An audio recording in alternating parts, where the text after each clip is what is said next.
presidents of the associations.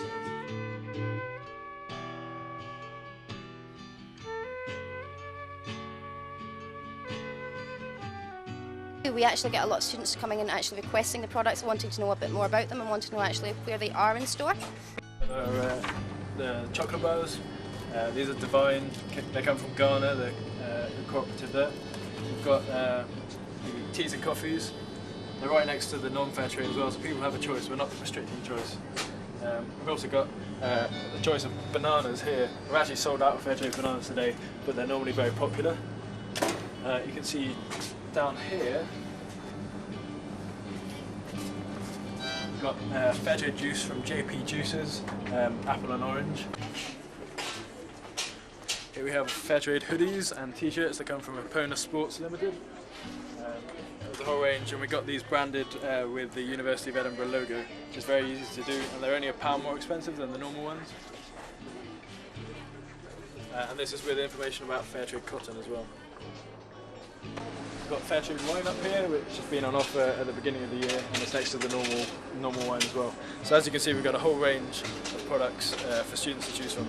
In addition to making the student union's tea, coffee, hot chocolate and sugar 100% fair trade, we decided to make speciality tea, fruit, juice, vending machines and all union staff and officer clothing 100% fair trade. And the university is looking into bringing in fair trade fruit, such as bananas, and also rice into its catering services. Well, I care a lot about fair trade products. I'm behind it personally, and so to sell fair trade, I'd rather sell fair trade products over anything else. That's why I'm really glad that university outlets do sell them. I think a lot of students care. I think there's some people who don't really know fully what it's about, and will still take other options if they're available. But a lot of people are very kind of impressed that we have such a range of products, and will choose them over something else. It's been a partnership approach with the Students' Union, whereas in some other universities it's just the Students' Union working in isolation. We took the decision at the University of Edinburgh that once the Students' Association had decided that they'd like to go for fair trade university status, the only way this was really going to happen was with a combined approach. So the University Court also voted to work on a partnership basis to achieve fair trade university status. I think the partnerships helped quite a lot, and that's enabled us to achieve the status.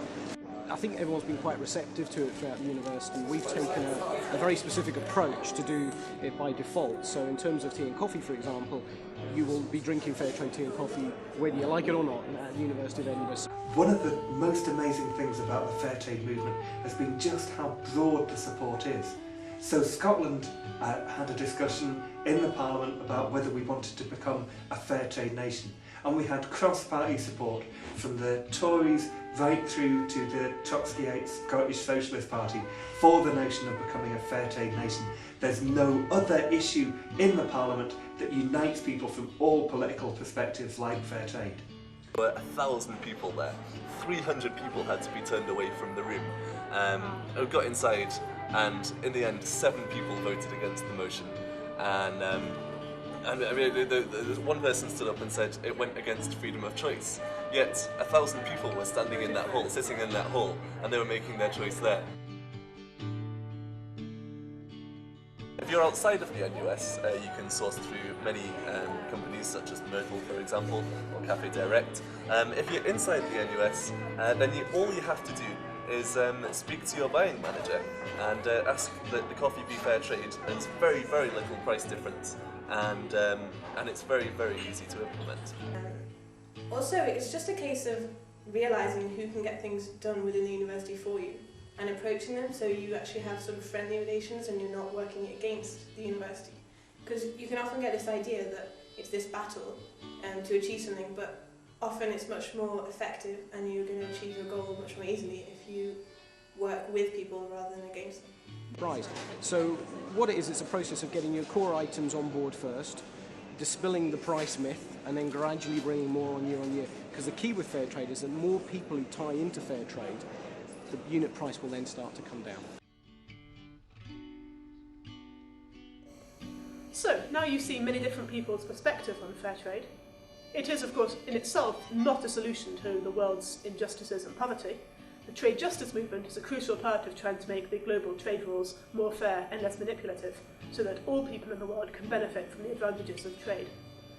However, fair trade is something concrete, something that you can do now, and something that has a direct effect on the lives of, to date, 5 million farmers around the world.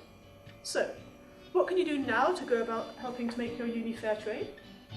First step, this excellent website, www.fairtrade.org.uk, which is packed full of information about exactly what your university needs to do and exactly what goals it needs to achieve. Second, it's important that you get everybody in your uni on board, in particular the Student Association, the uni staff, including those who procure the food, and relevant societies who can generate awareness and enthusiasm about it within the university. Then, I would suggest you set out a plan with exactly what you need to go through to become a fair trade uni, so that you can then contact the Fair Trade Foundation and gain your official status. Becoming a fair trade university will do a lot for you, the whole university, your students, the lives of, well, loads of people throughout the world, and it could even be good fun. So, good luck.